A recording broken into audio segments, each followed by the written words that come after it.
믿는 자들에게 꽃다발 같은 선물이다. 꽃다발 같은 선물이다.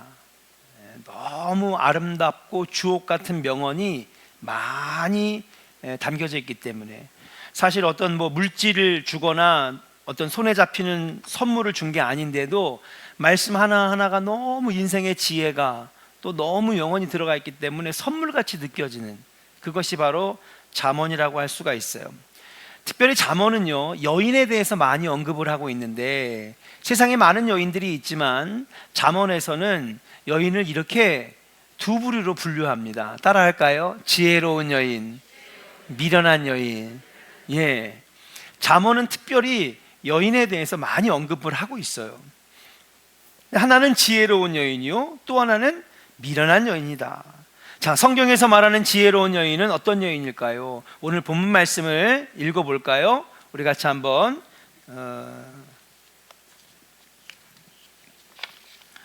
잠언 14장 1절을 한번 같이 읽어보겠습니다. 잠언 14장 1절 같이 읽겠습니다. 시작. 지혜로운 여인은 자기 집을 세우되 미련한 여인은 자기 손으로 그것을 허느니라. 아멘. 자, 지혜로운 여인인데요, 지혜로운 어떤 여인이냐? 자기 집을 세우는 여인이다 라고 말을 하고 있습니다. 반대로 미련한 여인은 누구일까요? 집을 허물고 망치는 것이 바로 미련한 여인이라고 설명을 하고 있습니다. 자, 한번 질문을 드립니다. 오늘 헌신하시는 구여선교회 지혜로운 여인입니까? 미련한 여인입니까?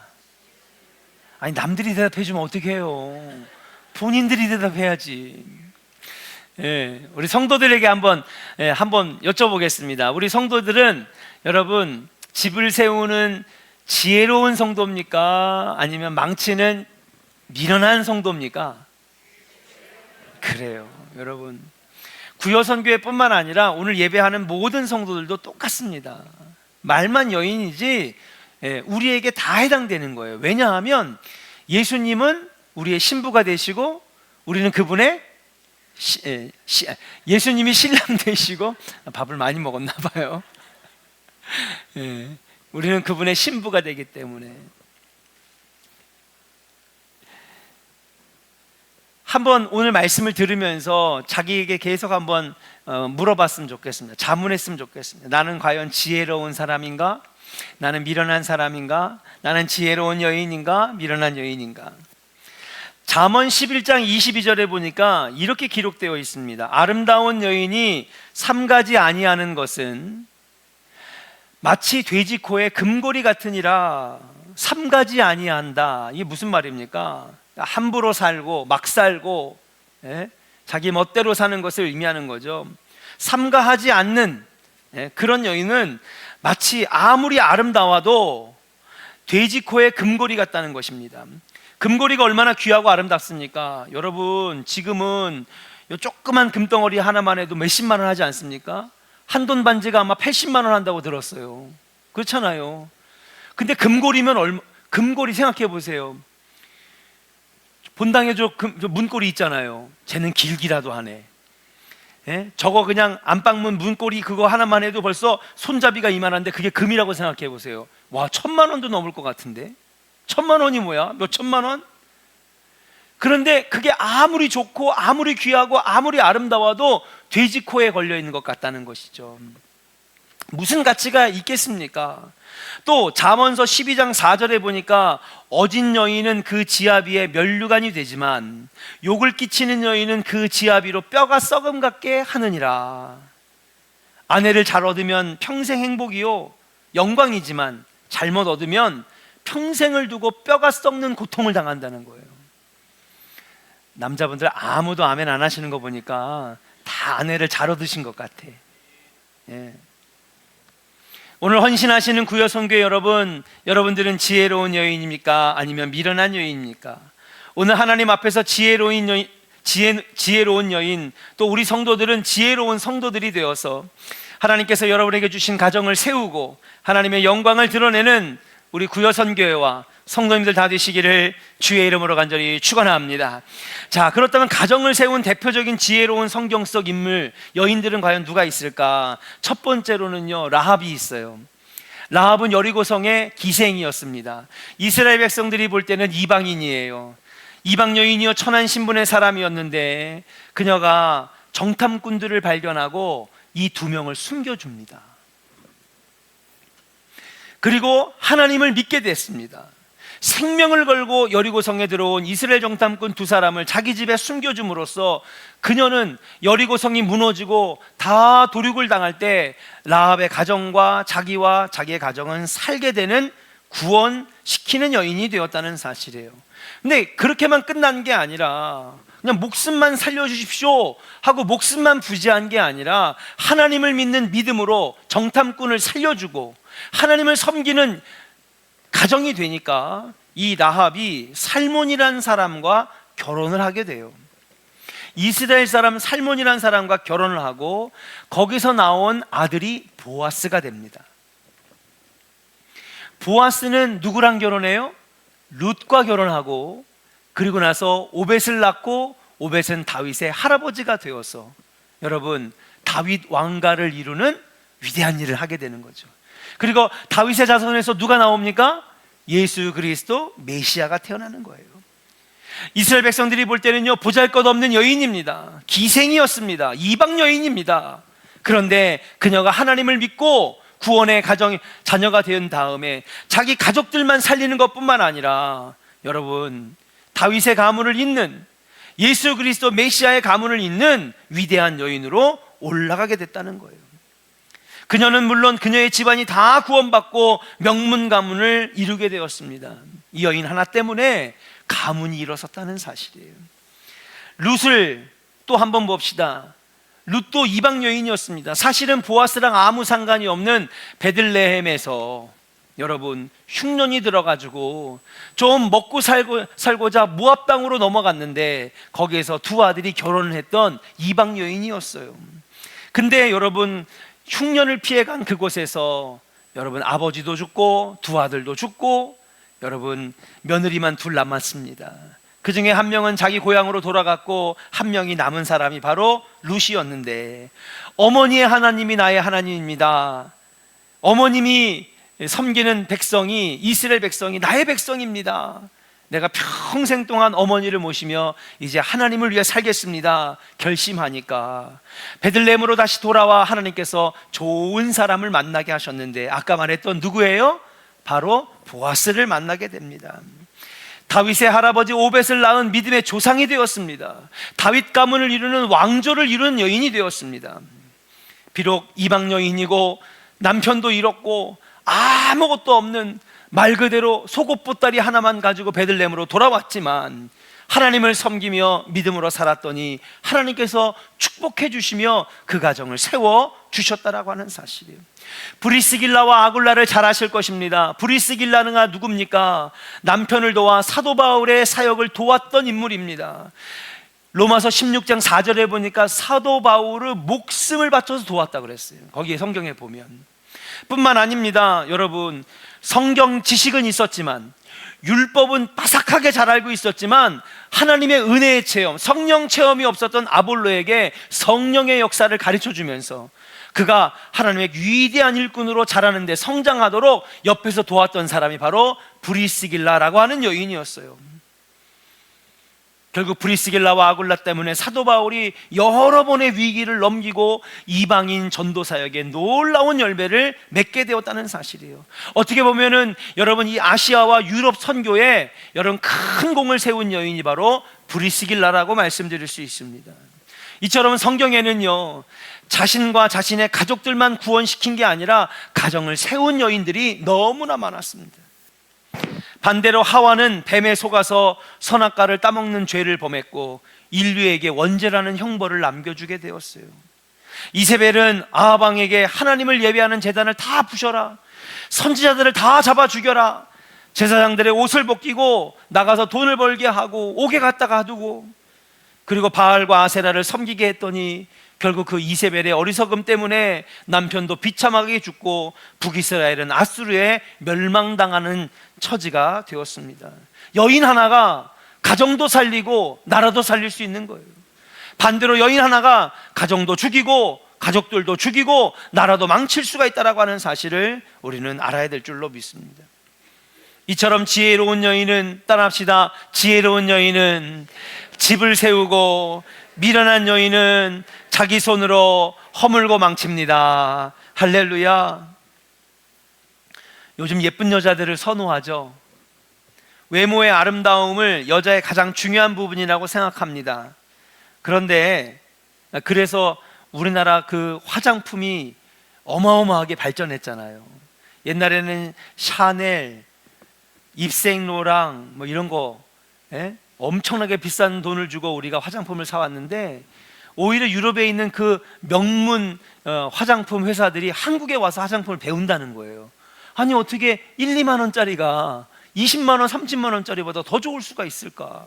화장법을 와서 배워가고요, 머리하는 헤어스타일을 배워가고요, 말 그대로 코리안 뷰티가 세계를 휩쓸고 있습니다. 그래서 서양 사람들은 왜 그렇게 아름다움에 먼저 눈을 떴지만 발전 속도가 늦을까? 서양에는 이런 속담이 있대요. Beauty is a skin 이란 속담이 있대요. Beauty is a skin. 이게 무슨 말이냐? 뷰티는 아름다움이에요. 스킨은 뭐예요? 예? 피부를 말하는 겁니다. 근데 안쪽에 있는 근육이나 지방 피질이 아니라 어디예요? 말 그대로 껍데기만 있는 거죠. 그러니까 아름다움은 껍데기다 이거예요. 외적인 아름다움은 그저 스킨, 껍데기라는 것입니다. 진정한 아름다움은 내면에 있는 것이라고 말하는 것이에요. 그리고 내면의 강함은 여인을 지혜롭게 하여 가정을 세우고 남편을 세우고 자녀들을 세우게 되는 줄로 믿습니다.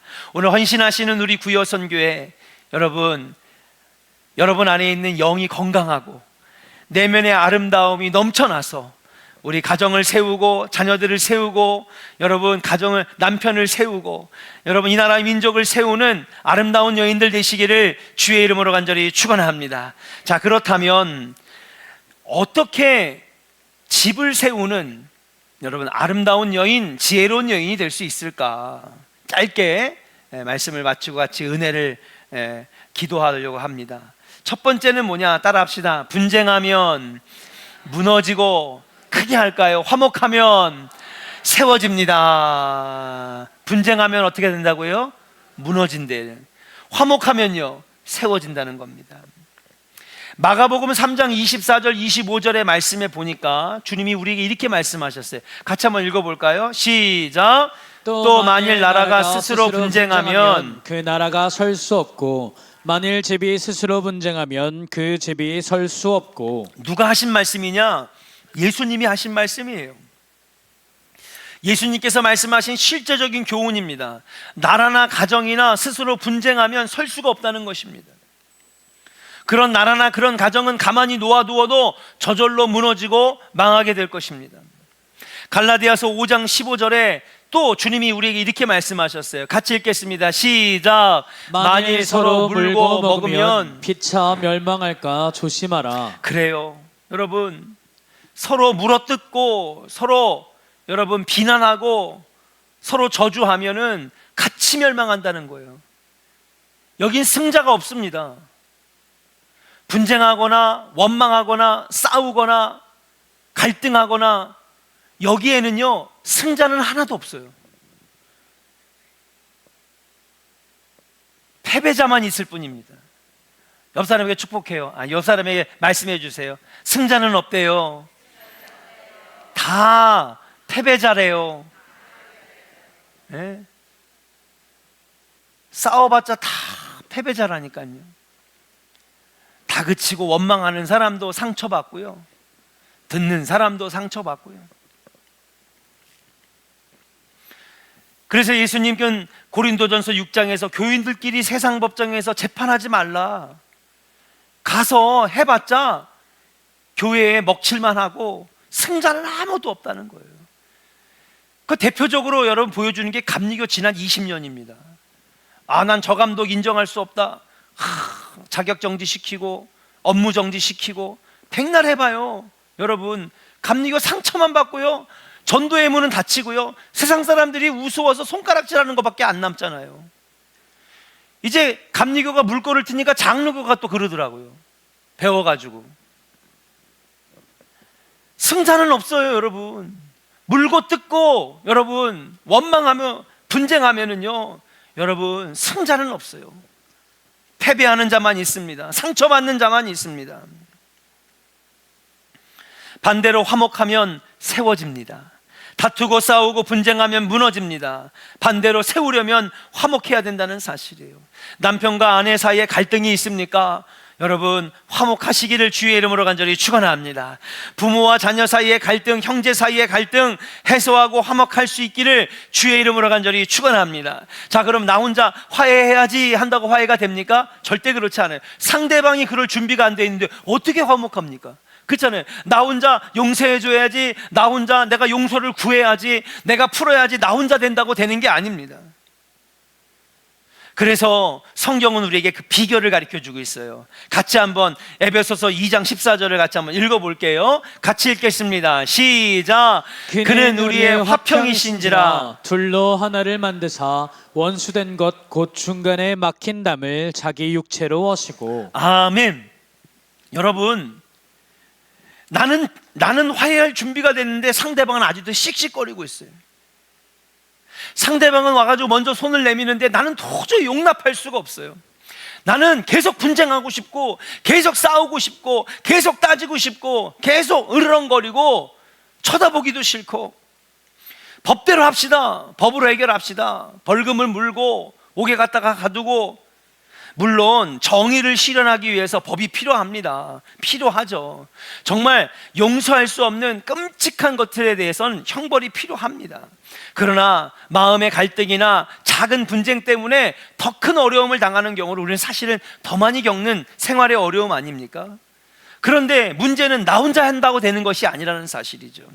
그때 주님이 우리에게 말씀하셨습니다. 방법은 뭐냐? 오직 예수 그리스도가 방법이라고 말씀하시는 거예요. 예수가 바로 길입니다. 예수님은요, 둘로 하나를 만드시는 분이고요, 원수가 하나 되게 만들게 하시고 막힌 담을 허물게 하시는 분이 예수 그리스도예요. 예수님께 구하면 여러분, 예수님께서 성령님을 그에게 보내주셔서 딱딱하고 굳어진 마음을 부드럽게 하시고, 여러분 화해하고 여러분 용서할 수 있는 마음이 없는데 하나님께서 그의 마음을 부드럽게 하시고 성령께서 그의 마음을 부드럽게 하셔서 화해할 수 있도록, 분쟁이 사그라질 수 있도록 그렇게 주님이 만들어 주시는 것인 줄로 믿습니다. 뿐만 아닙니다. 예수를 닮아갈 때에 화목할 수 있는 거예요. 자, 예수님은 왜 이렇게 어려운 일을 해낼 수 있었을까요? 둘이 하나 되는 것을, 원수된 것이 화해하는 것을, 막힌 담을 허무는 일을 예수님 어떻게 하실 수 있었을까요? 바로 십자가에 스스로 달려 돌아가셨기 때문에 그래요. 십자가는 무엇입니까? 내가 죽는 겁니다. 십자가는 무엇입니까? 내가 희생하는 겁니다. 오늘날 왜 화목이 어려운지 아십니까? 자기를 죽이지 않기 때문에 그래요. 십자가를 지르는 사람이 없기 때문입니다. 갈수록 더 강하게 육체가 살아나고, 자존심이 살아나고, 고집이 살아나고, 욕심이 살아나고, 죄성이 살아나고, 옛사람이 살아나니까 화목하기 어려운 거예요. 밖에서는 그렇게 잘하는데 집에 오면은요, 자비와 용서가 하나도 없어. 한번 틀어지고 원수가 되면 풀려고 해도 풀려고 안 하고 그냥 안 보려고 합니다. 사랑하는 우리 성도 여러분, 우리 예수님의 모습을 닮아가기를 주의 이름으로 간절히 축원합니다. 우리가 화목할 수 있는 비결은요, 어디 딴 데 있는 게 아닙니다. 예수를 닮아가고 예수님의 도움을 구할 때에 여러분 가정에 다시 화목이 찾아오게 되는 것인 줄로 믿습니다. 예수님처럼 자기를 죽이고 원수된 것을 하나로 만드는 우리 사랑하는 구요선교회, 우리 사랑하는 조원의 성도들 되시기를 주의 이름으로 간절히 축원합니다. 우리 한번 옆 사람에게 축복하겠습니다. 예수님처럼 나를 죽이고 희생하면 화해할 수 있습니다. 할렐루야. 용서 못할 거 없고요, 이해 못할 것 없고요. 두 번째로 어떻게 가정을 세울 수 있을까? 우리 잠언 11장 11절을 같이 한번 읽어보겠습니다. 잠언 11장 11절 같이 읽어요. 시작. 성읍은 정직한 자의 축복으로 인하여 진흥하고 악한 자의 입으로 말미암아 무너지느니라. 아멘. 성읍은요, 오늘날 가정을 말하거나 나라를 말하는 겁니다. 민족을 말하는 겁니다. 그런데 어떻게 세워지느냐? 정직한 자의 축복으로 세워지고 악한 자의 입으로는 무너지게 된다는 것이에요. 아까 얘기했던 것처럼 분쟁하면 무너지고, 여러분 화해하면, 화목하면 세워진다는 것입니다. 그 어떻게 화목할 수 있느냐? 나를 죽이고 예수의 모습을 닮아갈 때에 화목할 수 있다는 사실이죠. 이번에는 뭐라고 얘기하느냐? 자꾸 입으로 악한 말들을 내뱉으면 무너지는 것이에요. 정직한 자의 축복으로 하면 가정이 세워진다는 것입니다. 원망과 불평과 저주, 이것이 악한 자의 입이라고 말씀드릴 수 있어요. 속상하다고 화를 내고 악담을 쏟아내면 무너지는 것입니다. 잠깐 속이 후련한 건 잠깐이에요. 시간 지나면요 불편하고요, 얼굴 쳐다보기 어렵고요, 물론 때로는 정말 해야 될 얘기이기 때문에 해야 할 때도 있어요. 자각하기 위해서, 또는 반성하기 위해서, 아니면은 뭔가 변화를 주기 위해서 꼭 해야 됩니다. 그런데 감정적으로 드러내는 악독한 말들을 끄집어내면 여러분 잠깐의 후련함은 있어요. 아이 속 시원하다. 근데 여러분 그것은 잠시 잠깐, 뒤에는 계속해서 마음이 쓰리고, 마음이 쓰이고, 마음이 불편하고, 결국 관계는 무너지고 사이는 나빠지는 겁니다. 부부가 싸움 후에 남자들은요 절대로 그런 얘기 하시면 안 돼요. 이놈의 집안 잘 되나 봐라. 남자들이 더 많이 해요? 여자들이 더 많이 해요? 아, 여자들이 더 많이 하는구나. 왜냐하면요 여자들은 이 집으로 시집 왔기 때문에 아직 이 집이 완전히 내 집이 아니야. 여자들은 그런 심리가 있더라고요. 아니 지랑 같이 한 20년 살아놓고 남의 집처럼 얘기해. 이게 여자들의 어떻게 보면 어쩔 수 없어요.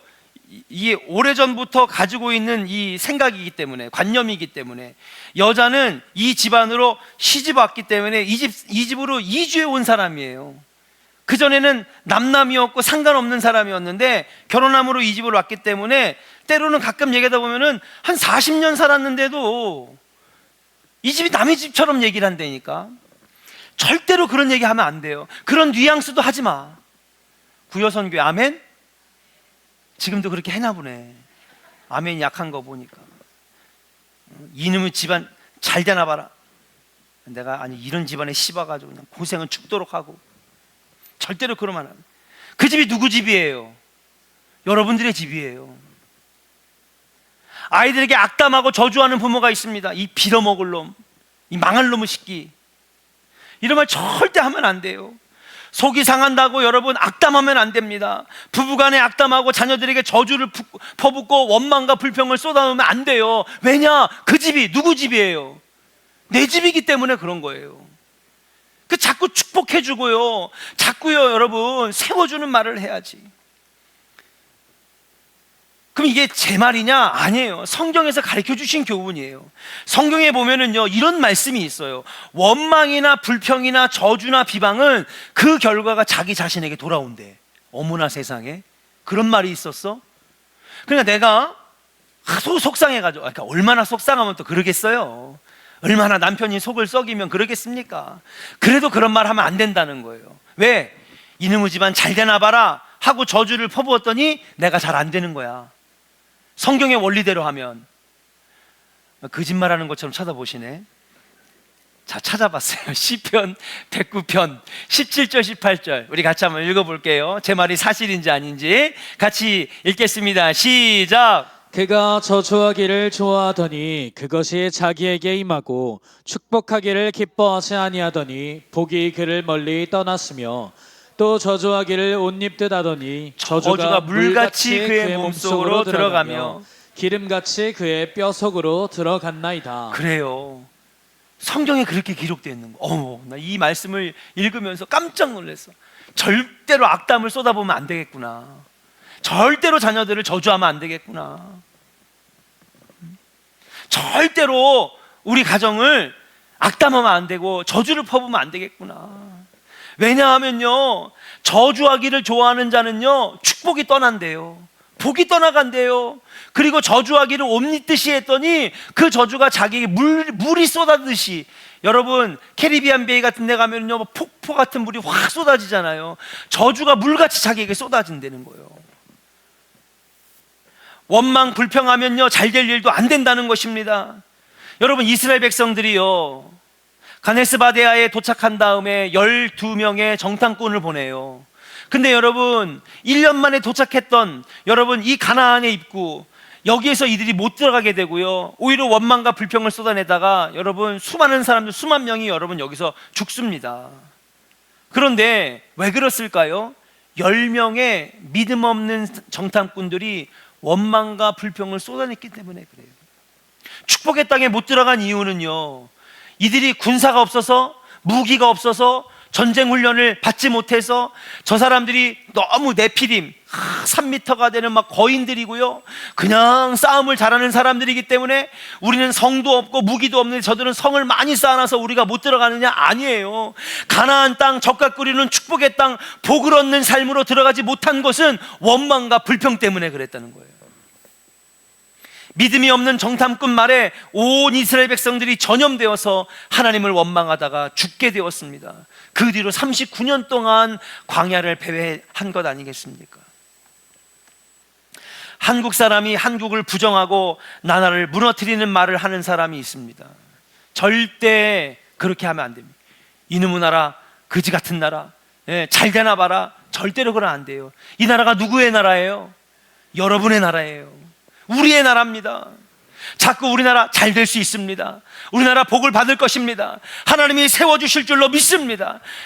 군대가 지키는 게 아닙니다. 하나님 여호와께서 이 나라를 지켜주시는 거지. 망했으면요 일제시대 망했을 거고요, 망했으면요 6.25 전쟁 때 이미 망했을 거예요. 이미 망하고도 남는 나라입니다. 근데 지난 반만 년 동안 지켜주신 것은 여러분 군대도 아니고요, 정치도 아니고요, 외세도 아닙니다. 이 나라를 지켜주시는 분은 여호와 하나님이라고 하는 사실이에요. 근데 원망하면 절대 안 되는 거예요. 이놈의 나라 잘 되나 봐라. 우리나라를 우리가 세워야지 누가 세워줍니까? 우리 교회를 우리가 세워야지 누가 세워줍니까? 여러분 교회에 부족한 거 많이 있겠죠. 모자라는 거 많이 있겠죠. 저기 몇만 명 모이는 큰 교회는요 너무 잘 돼 있어요. 내가 봐도 층층마다 화장실 있는 게 제일 부러워요. 화장실 저거 조그만 거 하나 있는 게 교인들한테 너무 미안해요. 어쩔 때는 화장실 때문에 부흥이 안 되나? 아니 그렇게 중요하다니까요. 요즘엔 젊은 여자 청년들한테 물어보세요. 여러분 위생을 중요하게 생각하는 젊은 세대들에게 물어보세요. 화장실이 얼마나 중요한가? 이재하 권사님 중요하죠. 얼마나 중요한지 몰라요. 부족한 게 너무 많아요. 우리 교회 제가 봐도 저부터 부족하고요. 그냥 부족한 것들이 한두 가지가 아니에요. 그래도 어떻게 해야 돼요? 교회를 사랑해야 돼요. 교회를 위해 중보해야 돼요. 하나님, 주님께서 이 교회를 더 크게 세워주실 줄로 믿습니다. 은혜가 넘치고 폭포수와 같은 은혜가 넘칠 줄로 믿습니다. 원망해봐야 소용없어요. 저주는요 다 자기에게 물같이 쏟아진다는 거예요. 하나님이 그렇게 말씀하셨어요. 이 우리 교회 우리가 안 세우면 누가 세워줍니까? 옆에 평상 아줌마 3명이 세워줄까요? 담배꽁 저 주로 피러 담배 뻐끔뻐끔하는 저 할아버지 5명이 세워줄까요? 동네 사람들이 세워줍니까? 아니에요. 이 교회 누가 세워야 돼요? 우리가 세워야 되는 거예요. 나라도 우리가 세워야 되는 거예요. 절대로 나라 저주하지 마세요. 이놈의 나라가 어떻게 다 이렇게 됐나? 자꾸 망하는 얘기하지 마세요. 진짜 망하게 되는 거예요. 가정은 말할 것도 없습니다. 가정을 축복하세요. 가정을 위해 기도하세요. 이스라엘의 초대왕 사울을 한번 보시기 바랍니다. 사울의 인생이 망가졌어요. 비참하게 죽습니다. 사울의 가문이 다 풍비박산 나고요, 절름발이 무비보셋 하나만 남고 나머지 7 후손들은요 여러분 기브온 백성들의 한을 풀어주기 위해서 7명이 다 사울의 고향에서 목에 걸려 여러분 교수형을 당하는 끔찍한 저주. 아들 요나단도 죽고요. 그렇게 한때는 왕관을 쓴 왕가의 가문이었지만 몰락하게 됩니다. 자, 사울의 인생 왜 무너졌습니까? 누가 무너뜨렸습니까? 옆에서 사무엘 선지자가 계속해서 도와주려고, 왕으로 똑바로 살게 하려고, 하나님이 기뻐하시는 마음의 합한 자의 같은 왕으로 세우려고 얼마나 사무엘이 도와줬는지 몰라요. 아들 요나단도 도와주려고 했습니다. 충성스러운 신하 다윗도 여러분 와서 날마다 아름다운 연주를 해주면서 악귀가 물러가도록 그렇게 도와줬어요. 근데 왜 무너졌습니까? 왜 그의 인생과 그의 가문이 망가졌습니까? 결국은 자기 자신 때문에 무너졌다라고 하는 사실이에요. 누구의 말도 듣지 않아요. 사무엘 입담으로 당신이 옛날에나 끝발 있는 선지자였지, 왕이 지금 난데 나한테 이래라 저래라 해? 나 네 말 안 들어. 누구의 말도 안 듣는 거예요. 선지자를 보내가지고 사울에게 계속해서 하나님의 경고를 하는데도 듣지 않는 겁니다. 옆에서 그의 악령을 치료해주고 우울증을 치료해주려고 매일마다 하프를 가지고 와가지고 수금을 연주했던 다윗, 오히려 그를 미워하고 죽이려고 막 사람들을 막 보내지 않습니까? 결국 사울의 교만이 그 자신을 무너뜨렸다는 사실이에요. 사랑하는 여러분, 절대로 여러분의 가정, 여러분의 남편, 여러분의 자녀, 또 우리 교회 절대 원망하고 저주하지 않기를 주의 이름으로 간절히 축원합니다. 우리 옆 사람에게 축복합시다. 절대로 손잡고 해요. 손잡고 얼굴 쳐다보면서 절대로 원망하고 악담하고 저주하지 맙시다. 할렐루야. 그렇게 하실 분들만 아멘.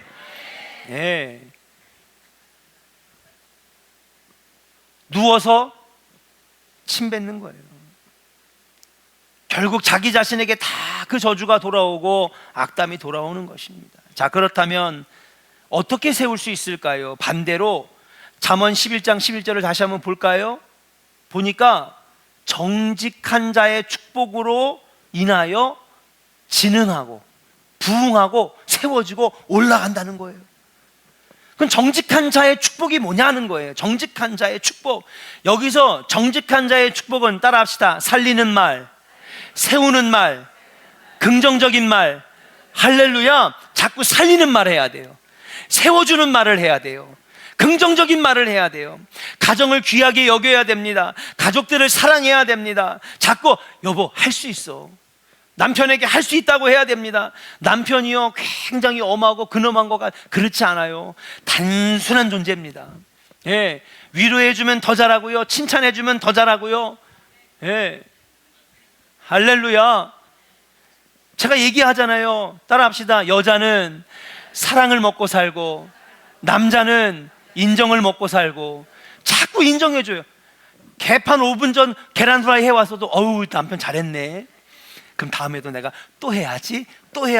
그러면 아주 명품 계란 후라이를 만들어 오는 거예요. 개떡같이 라면을 끓여 갖고 와도 와 우리 남편 진짜 너무 짠데도 너무 맛있게 잘 끓였네. 그러면 두 번째는 더 낳게, 세 번째는 더 낳게, 나중에는요 정말 명품 라면을 끓여오는. 여자는요 사랑하는 사람을 위해 자기 목숨을 버릴 수 있어요. 근데 남자는요 자기를 인정해주는 사람에게 여러분 자기 목숨을 여러분 버릴 수 있는 존재가 바로 남자예요. 자꾸 아멘. 자꾸 깎아내리면요 더 못해요, 또 못해요, 더 못해. 근데 자꾸 세워주고 인정해주고 올려주고 그러면요 나중에 점점 잘해가지고 여러분 잘하는 사람이 됩니다. 교회도 마찬가지입니다. 잘한다 해야 잘하는 교회가 되고요. 성도들 잘합니다. 참 우리 교회 성도들 최고입니다. 최고의 성도 되는 줄로 믿습니다. 우리 구요선교회 서로 잘한다고 칭찬 많이 해주시기를 주의 이름으로 간절히 축원합니다. 이게 잠언서 11장 11절의 정직한 자의 축복이에요. 우린 다 하나님 앞에 의로운 백성, 정직한 백성이에요. 우리들이 축복하는 거예요. 그게 뭐냐? 살리는 말, 세워주는 말, 귀하게 여기는 말, 긍정의 말, 믿음의 말. 또 정직한 자의 축복을 기도로 해석할 수 있습니다. 그러니까 11장 11절을 다시 한번 볼게요. 거기 보면 성읍은 가정, 나라, 민족, 이런 걸 의미하는데 기업, 이 성읍은 정직한 자의 축복을 제가 처음엔 이렇게 해석했어요. 살리는 말로 인하여 진흥하고, 세우는 말로 인하여 진흥하고, 믿음의 말로, 긍정의 말로 인하여 진흥하고 부흥하고. 또 정직한 자의 축복을 이렇게 해석하는 거예요. 기도로 해석하는 거예요. 우리 정직한 자들이 하는 게 뭐가예요? 기도잖아요. 우리 믿음의 사람, 의로운 사람들, 여러분 예수 보혈로 의롭게 된 우리들이 하는 말이 뭐예요? 기도잖아요. 하나님 앞에. 그래서 성읍은 기도로 인하여 진흥하고, 할렐루야. 여러분, 기도하는 사람으로 인하여 세워지는 것인 줄로 믿습니다. 한국이 이만큼 발전한 것은 새벽마다 빨간 십자가의 불이 들어오고 매일매일마다 사는 건 너무 힘들고 가난했지만은 여러분, 새벽마다 기도할 때 하나님 이 나라를 부흥시키시고 잘 사는 나라가 되게 하셨는 줄로 믿습니다. 여러분, 이 나라는요, 물론 공학도 의학도 똑똑한 사람, 전문가, 이런 사람들이 나라를 세웠겠지만 그것은 겉으로 드러나는 것이지 진짜 이 나라를 세워주신 분은 여호와 하나님이신 줄로 믿습니다. 기도하는 사람이 가정을 세우는 사람입니다. 기도하는 사람이 교회를 세울 수 있는 것입니다. 기도하는 사람 때문에 나라가 세워지게 되는 것인 줄로 믿습니다. 이게 바로 정직한 자의 축복입니다. 우리 오늘 헌신하시는 구여선교회 여러분, 이제 결혼한 지도 아마 한 20년, 25년 이렇게 넘어가지 않을까 생각을 해요. 목사님 이제 뭐 그런 거 걱정 안 하셔도 우리는 싸우지도 않아요. 이제 그런 시기는 다 끝났어요. 그래도 분쟁하지 말고 화목하게 하는 자가 되기를 주의 이름으로 축복합니다. 또 우리 모든 성도들이 원망이나 저주하지 마세요. 절대로. 저도 어디 가서 절대로 우리 조원교회 여기서는 내가 막 사탕 발린 말 막 해도 여러분 가가지고는 더 교회 막 비난하잖아. 절대 그렇게 하면 안 돼요. 목사님들 중에 그런 분이 있어. 막 마음에 그냥 막 힘듦이 있어가지고 와가지고 막 토해내듯이 그냥 막 교회를 막 비난하는. 근데 그게 다 누구한테 온다고? 결국엔 그 목사님 자기한테 오는 거예요. 나 절대로 어디 가서 우리 조원교회 최고라고 얘기해야 돼. 왜? 우리 조원교회가 최고라고, 우리 조원교회가 제일 좋은 교회라고, 우리 조원교회가 제일 행복한 교회라고. 원망하고 저주하면요 다 자기에게 돌아온대요. 반대로 세워주는 말, 살리는 말, 믿음의 말, 긍정의 말을 하시기를 주의 이름으로 축복합니다. 무엇보다도 우리 구여선교회 기도하세요. 기도하셔서 여러분 나아갈 때 어떤 문제를 만나도 하나님이 그 가정을 세워주실 줄로 믿고, 우리 구여선교회뿐만 아니라 모든 우리 성도 여러분 세우는 지혜로운 성도, 지혜로운 여인들 되시기를 주의 이름으로 간절히 축원합니다. 우리 이 시간에 찬양하고 통성으로 기도할 텐데 오늘 말씀을